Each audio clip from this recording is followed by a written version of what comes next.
لله الذي هدانا لهذا وما كنا لنهتدي لولا أن هدانا الله أشهد أن لا إله إلا الله وحده لا شريك له وأن محمدا عبده ورسوله لا نبي بعده صلوات الله وسلامه عليه اللهم صل على محمد وعلى آله وأصحابه ومن تبعهم بإحسان إلى يوم الدين وبعد. Syukur alhamdulillah kita panjatkan kepada Allah Subhanahu wa taala. Pada kesempatan malam hari ini kita kembali dapat melanjutkan kajian kita dalam pembahasan Tafsir Al-Azhar karya dari Buya Hamka, dan insyaallah pada kesempatan malam hari ini kita akan melanjutkan kajian kita dalam ayat yang ke-23 Quran Surat Yasin. Jamaah sekalian, mari kita awali terlebih dahulu kajian kita pada kesempatan malam hari ini dengan kita membaca basmalah. Bismillahirrahmanirrahim. Kemarin sudah kita bahas ayat yang ke-22 pada malam Jumat pekan lalu, di mana Allah Subhanahu wa taala berfirman, "Wa ma liya la'budul ladzi fatarani wa ilaihi turja'un."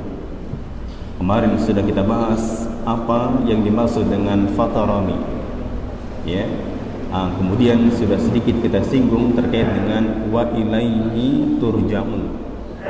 Ya, kalau kita lihat artinya adalah mengapa aku tidak menyembah kepada yang telah menciptakanku dan kepadanya kamu semua akan dikembalikan. Kemarin sudah kita bahas bahwa Allah Subhanahu wa taala adalah sang pencipta.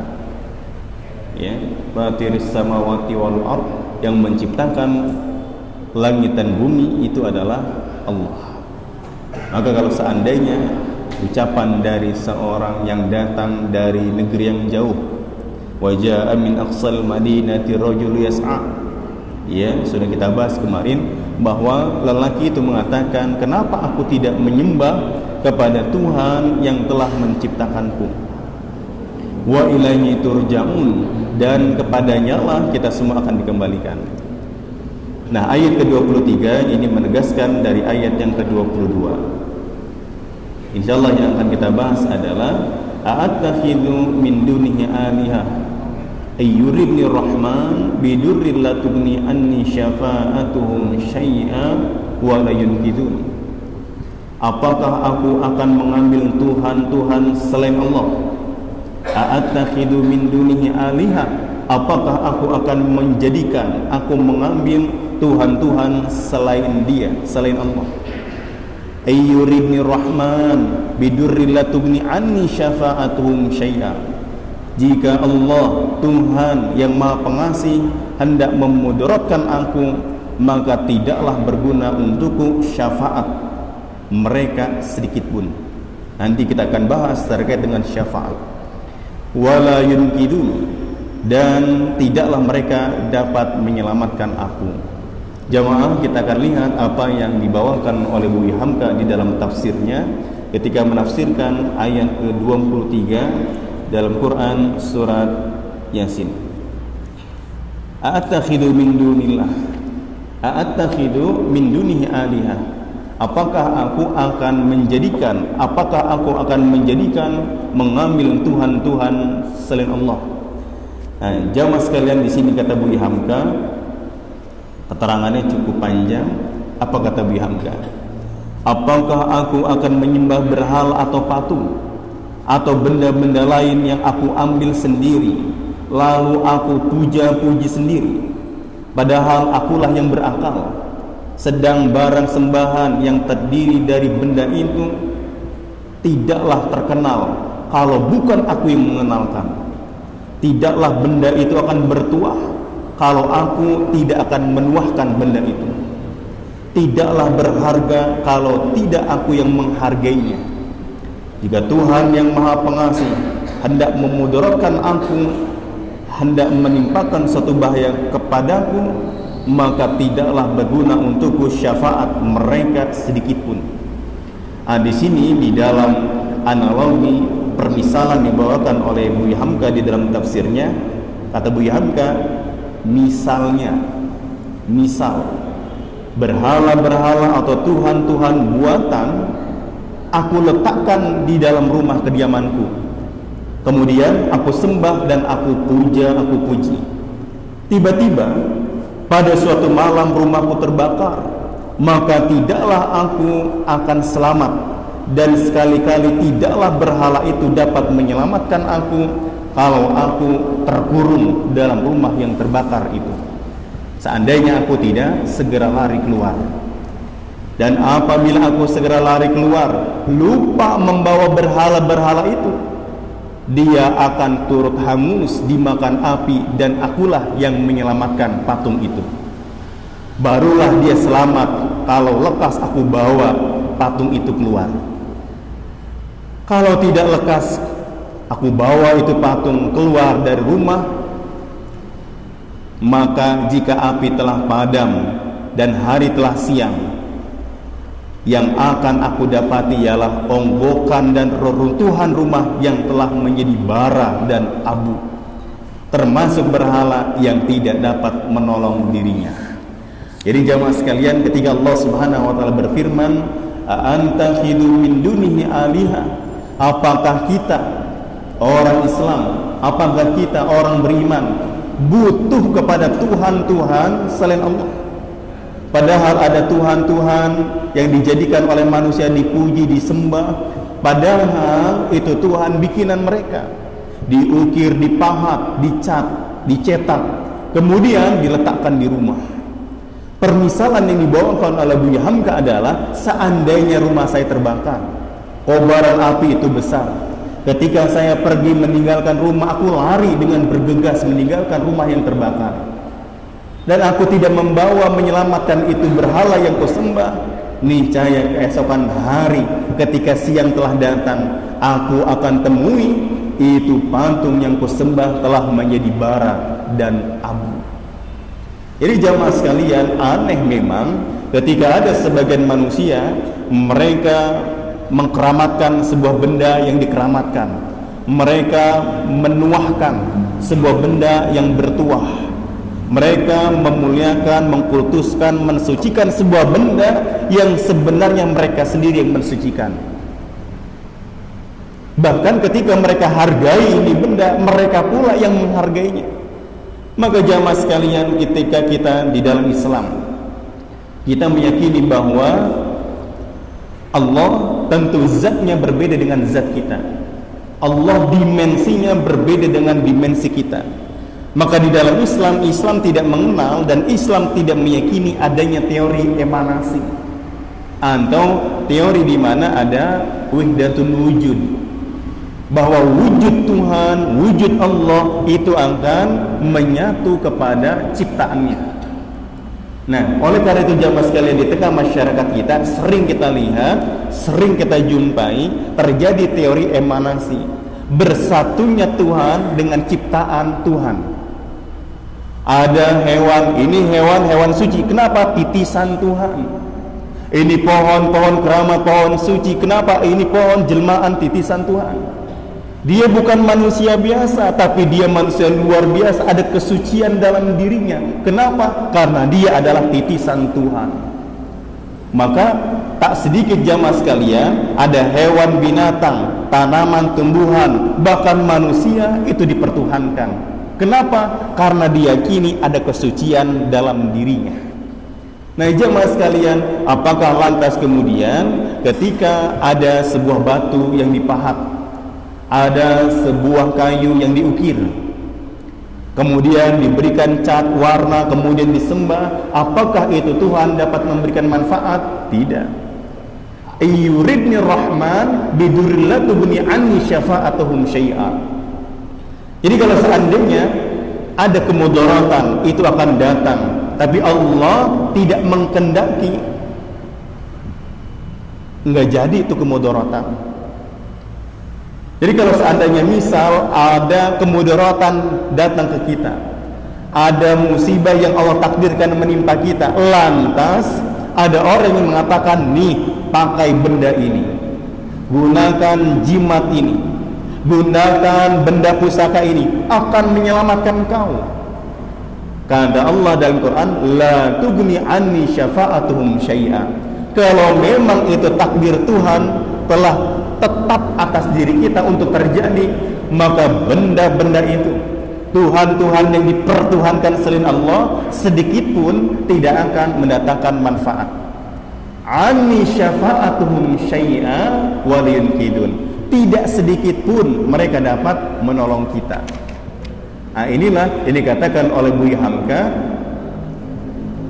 di ayat yang terakhir, wala yunkidun. Misal rumah terbakar dan berhala turut terbakar karena tidak ada yang lekas menyelamatkan, lari keluar, sehingga pagi-pagi didapati berhala pun telah turut menjadi tumpukan abu, adalah perumpamaan yang tepat tentang tidak dapatnya selain Allah memberikan syafaat. Maka jamaah sekalian, kalau seandainya di negeri kita, di tanah air kita, satu Suro, satu Muharram, ya, ada kiai selamat, ada kerbau bule, ya, bahkan ini diyakini ini keramat, ini suci, mendatangkan keberkahan, bahkan itu ingusnya saja diperebutkan, kotorannya diperebutkan. Di mana syafaatnya? Di mana pertolongannya? Di mana keberkahannya? Kan nggak ada. Maka jamaah sekalian, saking anehnya adalah kalau seandainya memang benar ada hewan yang keramat, ada hewan yang suci, ada hewan yang memang itu merupakan titisan Tuhan, tentu Nabi Muhammad SAW dan sahabat-sahabat Nabi nyontoin ke kita. Tapi jamaah sekalian, tidak ada satupun hadis yang kita terima, riwayat yang sahih sampai kepada kita yang menyebutkan bahwa Abu Bakar, Umar, Utsman, Ali, Talha, Zubair, Zaid bin Harithah mereka mengkeramatkan ontak. Nggak ada. Nih, makan kotoran ontak. Kenapa? Berkah. Ya, nggak ada. Dan ini adanya di mana? Di negeri kita. Patung diletakkan di rumah, patung diletakkan di ruang tamu. Kenapa? Mendatangkan hoki, keberuntungan. Adakah yang begitu? Nggak ada. Maka jamaah sekalian, Islam adalah agama yang menolak. Islam adalah agama yang melarang umatnya untuk percaya kepada asnam, percaya kepada keyakinan paganisme, penyembahan kepada patung.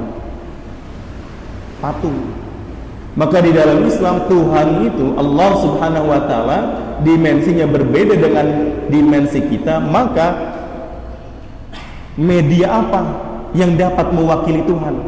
Media apa yang cocok, yang pantas untuk mewakili Allah? Nggak ada. Maka jamaah sekalian, kalau seandainya misal masyarakat kita saat ini masih percaya kepada animisme, dinamisme, ini merupakan bukti bahwa penyembahan kepada berhala masih berjalan, masih terjadi. Kenapa? Seolah-olah pertolongan akan datang, keselamatan akan menemani kita dengan apa? Ada wujud materi yang kita bawa. Kalau kita masih berkeyakinan pertolongan, keberkahan, keselamatan itu akan menyertai kita ketika ada benda yang kita bawa, berarti kita belum lepas dari budaya dinamisme. Karena contohnya adalah ketika ada yang meyakini bambu kuning itu memberikan keselamatan, bambu kelor menyelamatkan penghuni rumah, itu kan dinamisme. Jamaah, bedanya antara dinamisme dengan animisme tipis. Kalau animisme adalah keyakinan di mana ada kekuatan yang gaib, ada makhluk-makhluk yang metafisik, ruh, arwah, mereka dapat memberikan manfaat menolak mudarat, itu namanya animisme. Apa contoh animisme yang gampang? Keyakinan masyarakat kita kepada Nyi Roro Kidul.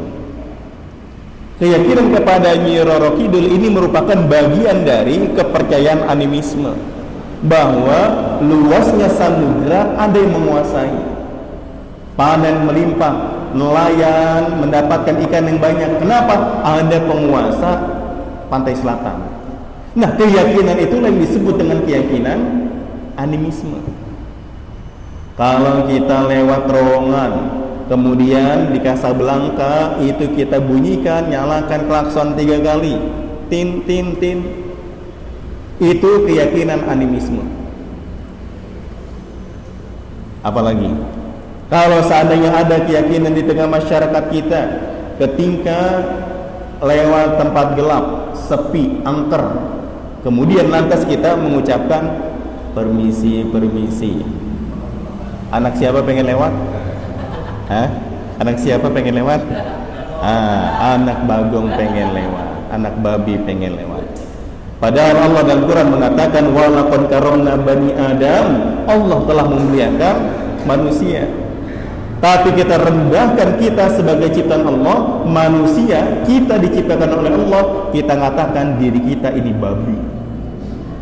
Padahal Allah mengatakan dalam ayat yang lain, laqad khalaqnal insana fi ahsani taqwim. Ciptaan manusia Allah ciptakan dengan ciptaan yang terbaik, yang paling utuh, sempurna.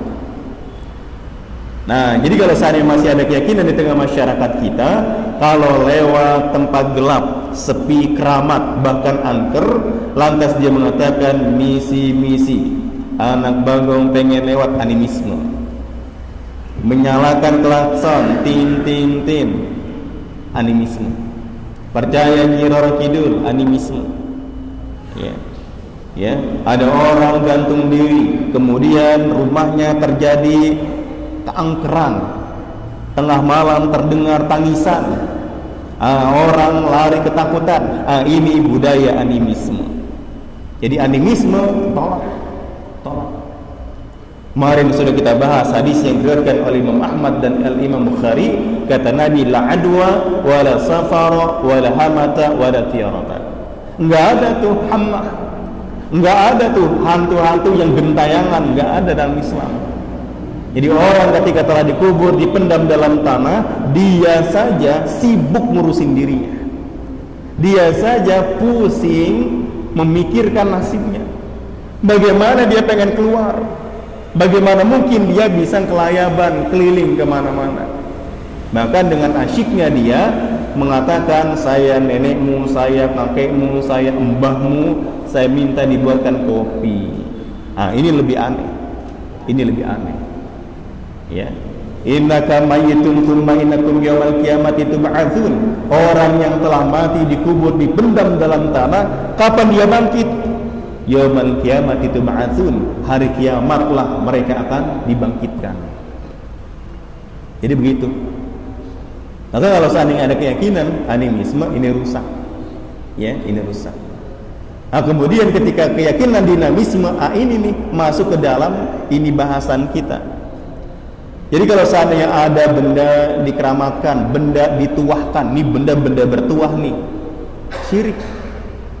Ya, bambu kuning, ya, dan kelor, apalagi misal yang lain, itu nggak ada. Jadi jamaah sekalian, kalau ada di antara kita, mungkin di Ciledug udah nggak ada, di lingkungan Masjid Al-Manar udah hilang. Ya, anak kecil pakai kalungnya hitam, biar kagak nangis, kagak cengeng, kagak sakit-sakitan. Itu udah jarang tuh kita dapetin. Itu dinamisme tuh. Kita ketika bertauhid, kita berakidah, lepas gunting, buang, bakar kalau bisa. Ya, tidak ada keramatnya itu tulisan yang ditulis nyungsang.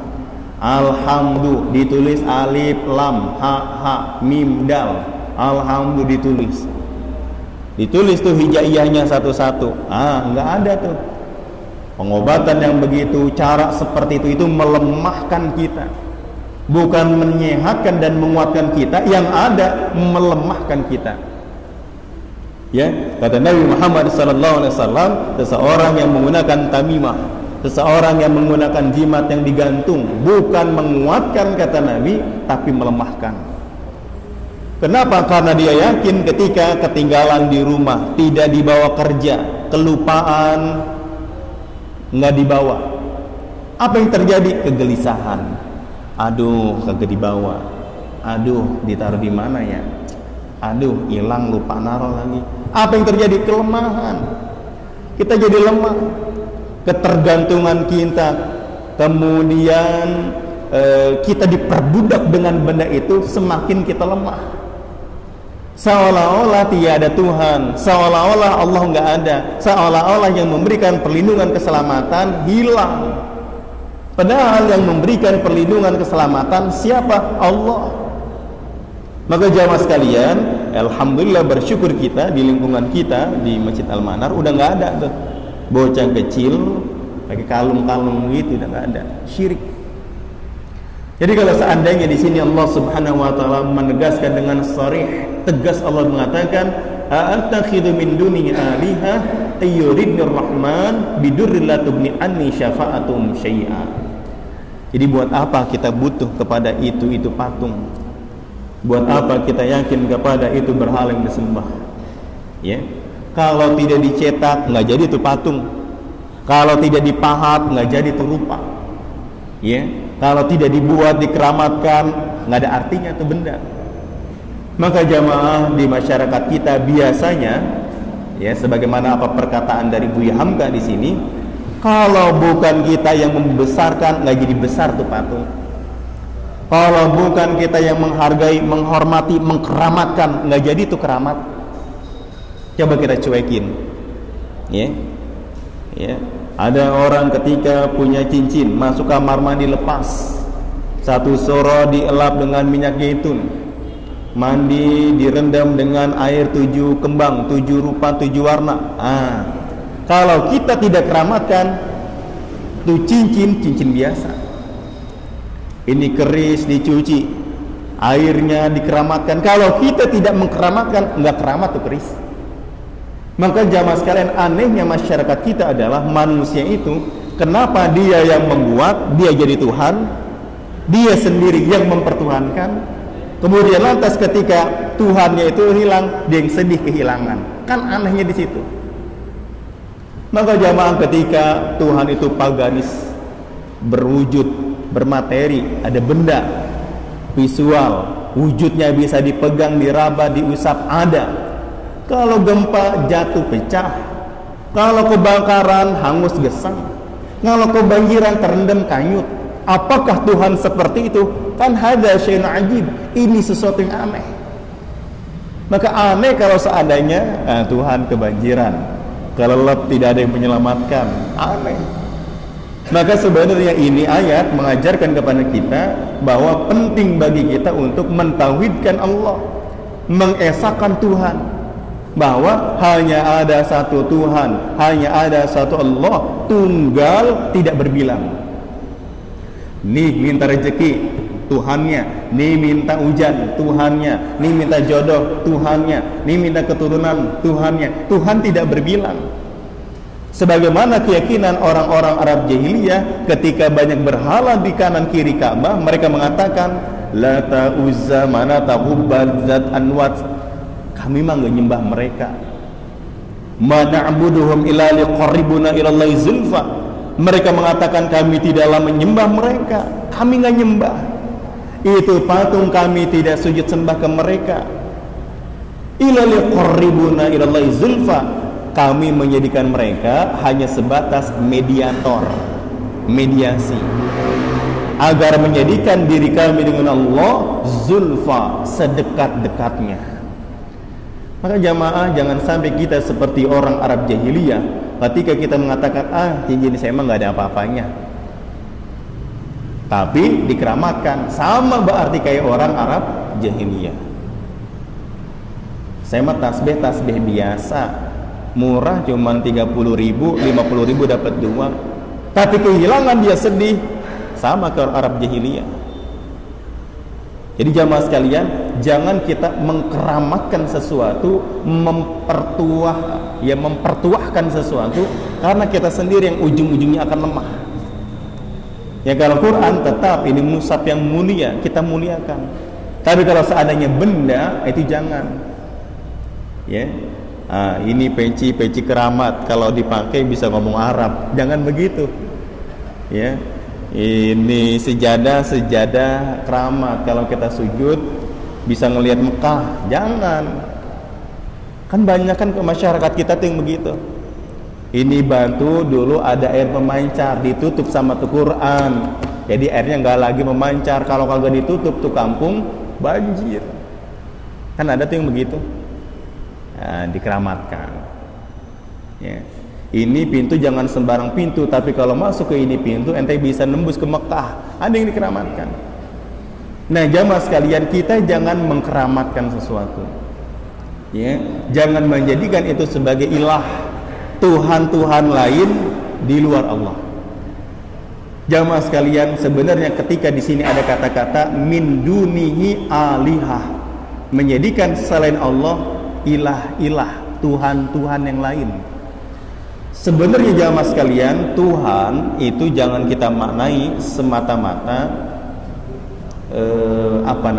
wujud, benda, materi, jangan. Ketika ada yang kita cintai melebihi cinta kita kepada Allah, itu juga bisa jadi Tuhan. Mahabbah, kecintaan kita yang berlebihan kepada sesuatu, bahkan saking cinta sayangnya kita melebihi kecintaan kita kepada Allah, itu juga bisa jadi Tuhan. Walladzina takhudhu min dunihi awliya yuhibbunahum kahubbillah walladzina amanu asyaddu hubbalillah. Orang-orang yang menjadikan Tuhan-Tuhan lain selain Allah, berhala-berhala yang dia sembah selain Allah, yuhibbunahum kahubbillah, mereka sangat cinta kepada sembahan-sembahan mereka sebagaimana mereka cintanya kepada Allah.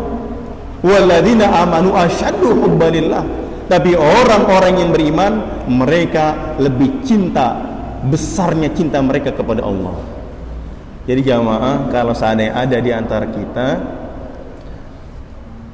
mengatakan saya mah cinta Allah, ini ngapain diadain? Ini mah tradisi. Tapi cinta ngadain, ini mah peninggalan leluhur, warisan budaya. Tapi dipotong itu kepala kerbau, tapi dibikin itu tumpeng dibuang ke laut. Apakah itu tidak cinta? Cinta. Apakah mereka tidak sayang untuk meninggalkan? Sayang, makanya dilestarikan. Maka jamaah sekalian, mereka sangat cintanya kepada Tuhan-Tuhan selain Allah. Walladzina amanu asyaddu hubbalillah, tapi orang-orang beriman, cintanya mereka lebih besar kepada Allah. Jadi kalau seandainya misal disediain kamar nomor 13, jangan masuk. Jangan masuk. Ini nggak boleh sembarangan. Ada lukisannya, ada kemenyannya, ada dupa yang dibangkarnya, ada pisang satu sisir dihidangkan. Bukankah itu cinta? Kalau kita tidak cinta, udah jangan ditaruh lagi. Seminggu, sebulan, setahun hilang. Itu lukisan lusuh, itu buah busuk, itu ruangan berdebu. Kenapa? Dipelihara. Maka diantara tanda kesyirikan adalah mahabbah, itu juga bisa jadi syirik. Rasa cinta yang berlebihan kepada selain Allah itu juga bisa syirik. Bahkan itu bisa menyaingi derajat ketuhanan. Kan di dalam hadis Nabi mengatakan, la yu'minu ahadukum hatta akuna ahabba ilaihi min waladihi wa walidihi wa nasi ajma'in. Tidak sempurna keimanan kita sebelum Allah dan Rasulnya lebih kita cintai daripada ibu bapak kita, anak-anak kita, dan seluruh manusia secara umum. Jadi kalau seandainya kita cinta sayang sama orang tua, cinta sayangnya kita kepada Allah kudu lebih besar daripada cinta sayangnya kepada orang tua. Kita cinta sayang sama putra putri kita, cintanya kita kepada Allah dan Rasulnya harus lebih besar cintanya kita kepada Allah dan Rasulnya. Kita cinta dengan sahabat, karib kerabat, rekan kerja, kita cinta sayang, kita harus lebih besar cinta sayangnya kita kepada Allah. Maka ada satu syirik namanya syirik mahabbah. Jadi ketika ada rasa cinta sayang berlebih-lebihan sampai lupa kecintaan kita kepada Allah, halawatul iman, manisnya iman akan terasa ketika Allah lebih kita cintai daripada selain Allah, hilang, itu syirik. Jamaah, zaman sekarang berhala tadi yang kita sebutkan ini berhala kuno, ini berhala-berhala klasik.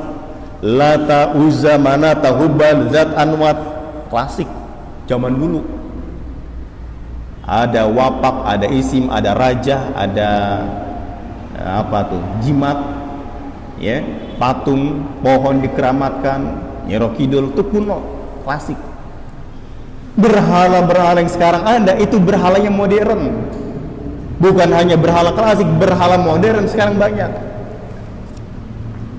Betapa banyak generasi muda kita, remaja-remaja kita, ketika ada demam K-pop, musik Korea, ya, artis-artis Korea datang ke tanah air, mendarat di Soekarno Hatta, fansnya, maniaknya, ya, Korea pop lovers, itu mereka turun dari bandara, wah, histeris, bersorak, menangis, dadanya berdebar melihat sosok pujaan idola idaman mereka.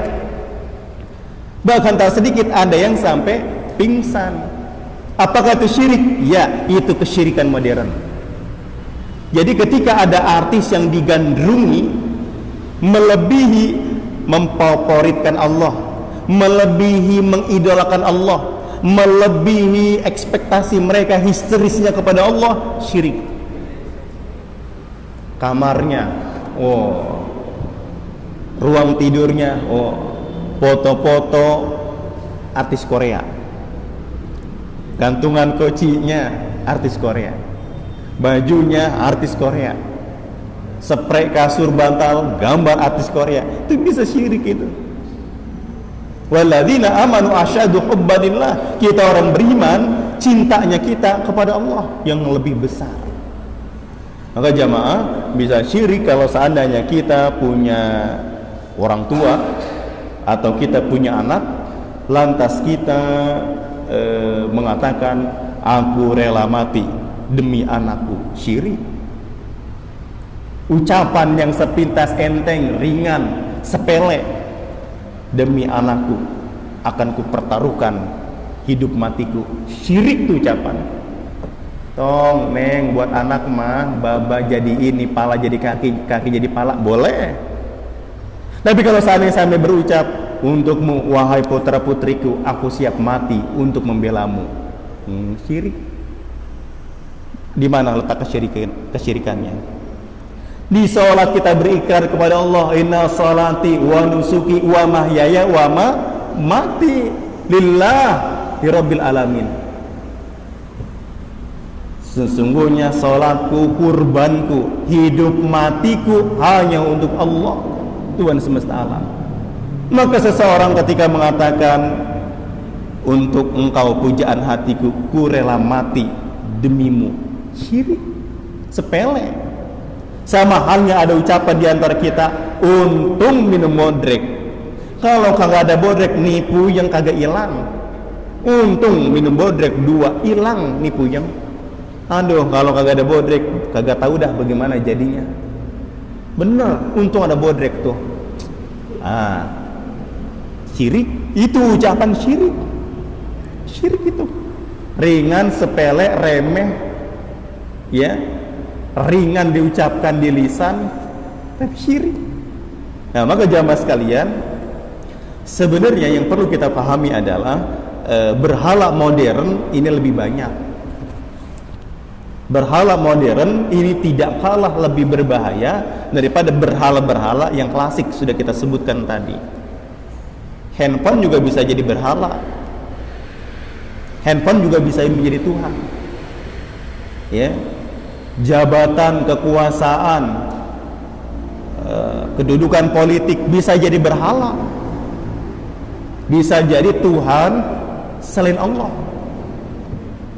Pokoknya bagaimanapun, asal jadi caleg, jadi dewan, saya ikhlas.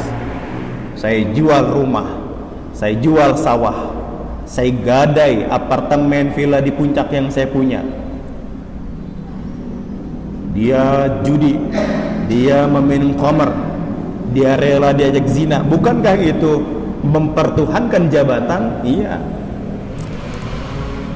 Saya siap untuk totalitas. Walaupun bulan puasa akan aku batalkan puasaku di bulan Ramadan. Ditinggalin tuh ibadah. Demi karir politik, demi roadshow, turba turun ke bawah, reses. Waktu sholat itu berkumandang, Jumatan kita tinggalkan. Jadi syirik tuh jabatan. Jadi uang bisa jadi berhala, bisa mempertuhankan uang. Jabatan politik bisa menjadi Tuhan ketika dia pertuhankan. Ya, artis biduan, artis Korea bisa jadi Tuhan. Nah, itu tadi dalam konteks mahabbah. Jadi sebenarnya banyak jenis atau ragam kesyirikan yang perlu kita antisipasi bersama. Nah, jamaah sekalian, berikutnya di sini ada kata-kata syafa'atuhum syai'a, yang sedikit pun itu tidak dapat memberikan syafaat. Syafaat jamaah itu bahasa Arab. Apa itu syafaat? Syafaat secara bahasa artinya adalah pertolongan. Misal ada hadis yang diriwayatkan oleh Imam Muslim, Nabi kita Rasulullah Muhammad sallallahu alaihi wasallam mengatakan, "Iqra'ul Qur'an fa innahu ya'ti yaumil qiyamah syafi'an li ashabi." Bacalah Quran kata Nabi. Iqra'ul Qur'an fa innahu ya'ti yaumil qiyamah syafi'an li ashabi. Bacalah Quran, karena Quran nanti pada hari kiamat akan datang memberikan syafaat. Apa itu syafaat? Pertolongan. Jadi kalau seandainya kita diazab, kita disiksa, ya, dihukum di akhirat kelak, maka nanti Quran akan datang kepada kita memperingan, akan menolong kita, memberikan dispensasi. Misal, ya, kalau ada anak sekolah kondisi normal di luar pandemi datang telat, ada guru piket datang telat, jam 7 masuk, kamu jam 7.30 baru nyampe, telat 30 menit, push up berapa? 50 kali.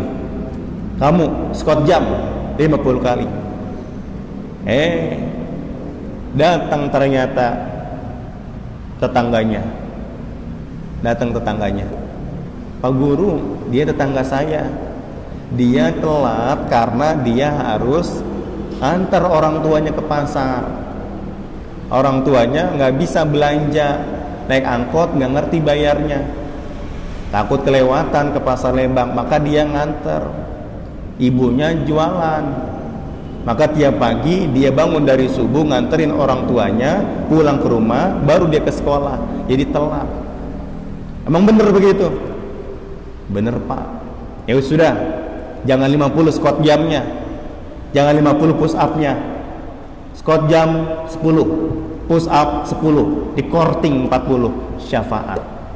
Itu temen datang, tetangganya satu kelas itu udah nyampe duluan, ketika melintas, Pak kenapa dia dihukum? Pak kenapa dia disiksa? Pak kenapa dia diberikan sanksi? Dia telat. Datang temennya, Pak dia itu telat. Telatnya karena membantu orang tuanya belanja di pasar. Bangun dari subuh, tapi dia aktivitas membantu orang tua, kemudian lantas baru kerjaan rumah orang tua selesai, dia baru berangkat ke sekolah. Dia telat, motor cuma satu Pak. Syafaat seperti itu. Maka ketika ada ayat atau ada hadis yang mengatakan bahwa Iqra'ul Qur'an fa innahu ya'ti yaumil qiyamah syafi'an li ashabi, bacalah Quran karena Quran nanti pada hari kiamat akan datang memberikan syafaat, pertolongan kepada para pembacanya. Ya alhamdulillah di masjid kita ada tahsin, atau kita di rumah gemar baca Quran, kita rajin tilawah bertadarus, nanti Quran nolong kita. Itu syafaat begitu. Nabi Muhammad SAW pun memiliki syafaat. Nabi Muhammad itu memiliki syafaatul uzma, ya, sebesar-besar syafaat adalah syafaat Nabi Muhammad. Ya, jamaah, akidah, karena ini pembahasannya akidah, ini pembahasannya tauhid, mengesahkan Tuhan. Akidah tauhid, ya, itu juga dapat memberikan syafaat di yaumil kiamat kelak. Kan kalau kata Hos Cokro Aminoto, beliau mengatakan semurni-murni tauhid, setinggi-tinggi ilmu, sepintar-pintar siasat. Kan kata Hos Cokro Aminoto, kita orang Islam harus memiliki semurni-murni tauhid, setinggi-tinggi ilmu, sepintar-pintar siasat. Haji Umar Said Hos Cokro Aminoto berpesan Ketika dulu di zamannya, kalau kita menjadi seorang muslim, kita harus memiliki akidah tauhid yang murni, jangan syirik. Dan kita harus punya ilmu pengetahuan yang tinggi. Dan kita harus paham sesuatu teknik caranya seperti apa, siasah. Itu pesan Hos Cokroaminoto. Ketika orang itu akidahnya bersih, tauhidnya murni, dia wafat. Tapi di dunia seorang perempuan membuka aurat, nggak pakai jilbab. Kadang dia lisannya berdusta. Kemudian terkadang ketika janji dia khianat, ingkar atas janjinya. Kan disiksa di akhirat. Ya, disiksa di akhirat. La'anallahu ar-rashi wal murtashi. Allah akan melaknat, Allah akan mengutuk orang yang menyuap dan menerima suap, dua-duanya di neraka. Pemilihan nukada, pemilihan gubernur, milih wali kota, ada sangan pajar, diterima amplopnya, dipilih orangnya, kan suap. Jalur damai, dosa, disiksa. Tapi seumur hidupnya ini orang tidak pernah mempersekutukan Allah, tidak pernah menduakan Tuhan, tidak pernah berbuat syirik. Ada hadis-hadis bitokoh. Hadisnya itu panjang, sahih. Ketika nanti Allah akan bertanya kepada neraka, jamaah, neraka makhluk, surga makhluk, neraka makhluk, malaikat makhluk, jin, iblis makhluk, itu semua ciptaan Allah. Manusia, tanaman, tumbuhan, hewan, binatang, semua makhluk ciptaan Allah. Maka ketika nanti Allah akan bertanya, neraka,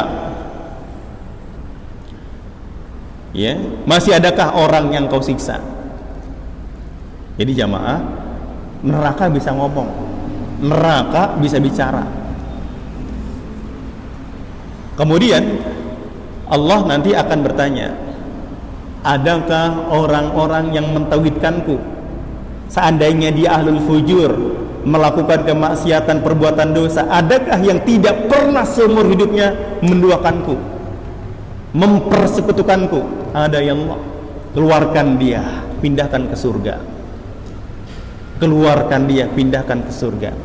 Maka jamaah sekalian, kalau kita jadi orang Islam memegang prinsip tauhid, akidah yang murni, kagak percaya dukun, kagak percaya paranormal, jimat keris, tidak ada itu kekuatannya. Misal kita bersandar, bertawakal hanya kepada Allah, dan seterusnya, murni tauhid kita, bersih akidah kita, kita tidak kekal di neraka, dipindahin kita dari dalam neraka ke surga. Jamaah, kan kalau kita menganalogikan, neraka itu ibaratnya mesin cuci. Kita sekarang nih sholat berjamaah pakai baju koko, baju batik, kemeja, kita pakai nih. Kemudian kotor, udah dipakai sehari, 2 hari. Sebelum masuk lemari, kan itu baju dicuci. Yang namanya dicuci, direndam, disikat, dikucek, diperes, digiling, dijemur, dipanasin, disetrika, dipanasin. Udah bersih, masuk lemari. Lemari itu jadi kayak surga. Maka orang ketika punya dosa, melakukan pelanggaran, ada kemaksiatan yang dia lakukan, dibersihin dulu sama Allah. Tapi ketika dia tidak pernah berbuat syirik kepada Allah, dikeluarin dari neraka. Maka jamaah, ketika ada orang yang bertanya, apakah dosa syirik dosa yang tidak diampuni? Iya, kalau dia mati dalam keadaan belum bertaubat. Innallaha la yaghfiru ayyushraka bih wa yaghfiru ma duna dzalika liman yasha. Sesungguhnya Allah tidak akan mengampuni dosa syirik, dan Allah mengampuni dosa-dosa yang lain selain syirik. Dosa syirik bagaimana yang tidak diampuni Allah? Dosa syirik ketika orang itu mati, menutup usia, menghembuskan napas terakhir, belum bertaubat. Dia pakai jimat masih dipegang, dia pakai susuk belum dicabut, lantas dia mati belum bertaubat. Orang yang begini kekal di neraka, kekal di neraka. Tapi kalau seandainya misal ya kita kadang lupa sama sholat, Kadang kita jujur, kadang dusta, kadang kita amanah, kadang khianat. Kita belang-belang nih. Neraka insya Allah kita mau nyobain nih pasti. Tapi ada harapan. Harapannya apa? Diangkat sama Allah kalau seandainya kita sudah bersih dari dosa. Karena kita tidak ada kesyirikan. Jadi orang-orang yang berbuat syirik, wa ma'wahun nar wa malizzalimin min ansar. Orang-orang yang mempersekutukan Allah, tempat kembalinya adalah neraka. Jadi tempat kembali, kampung kembali itu adalah neraka. Jadi tidak akan diangkat. Jadi jamaah, insya Allah ketika kita menolak Tuhan-Tuhan selain Allah, Tuhan-Tuhan yang ada dipuja, dipuji, disembah selain Allah, kita tolak. Itu tidak akan memberikan syafaat kepada kita sedikit pun. Tetapi kita hanya menunggalkan Allah sebagai Tuhan yang berhak disembah, Allah sebagai satu-satunya Tuhan yang menyembuhkan, mensehatkan, mensakinahkan, memberikan ketentraman dalam hidup. Allah kita tunggalkan, kita tauhidkan, insya Allah tauhid akan memberikan syafaat kepada kita. Inilah yang kita bahas pada kesempatan malam hari ini. Pada intinya adalah sangat aneh ketika ada orang yang mempertuhankan benda. Ketika benda mereka ukir, mereka pahat, mereka buat, mereka pula yang menyembah. Padahal ketika itu rusak, hancur, mereka sendiri tidak dapat menyelamatkan. Sebagai penutup, sebelum kita sholat isya jamaah, dahulu istri dari Kiai Haji Ahmad Dahlan, Nyai Walidah, istri dari Kiai Haji Ahmad Dahlan, pendiri Muhammadiyah. Ketika ada seseorang yang hamil bertanya kepada istri dari Kiai Haji Ahmad Dahlan, Bu Nyai, ya panggilannya, sapaan Bu Nyai, bolehkah aku menggunakan bawang putih yang kupakai untuk melindungi janin kehamilanku? Itu bawang putih diambil oleh Nyai Walidah, istri dari Ahmad Dahlan, pendiri Muhammadiyah, sambil dia remas, sambil dihancurkan. Dan istri Ahmad Dahlan berkata, lihatlah, bawang putih ini hancur, aku remas dengan tangan. Dia saja tidak dapat melindungi dirinya, apalagi melindungi dirimu, apalagi melindungi sampean. Buang, tinggalkan. Inilah salah satu dari kekhasan dakwah Muhammadiyah, mengajarkan ketauhidan, menghilangkan TBC, takhayul, bid'ah dan khurafat.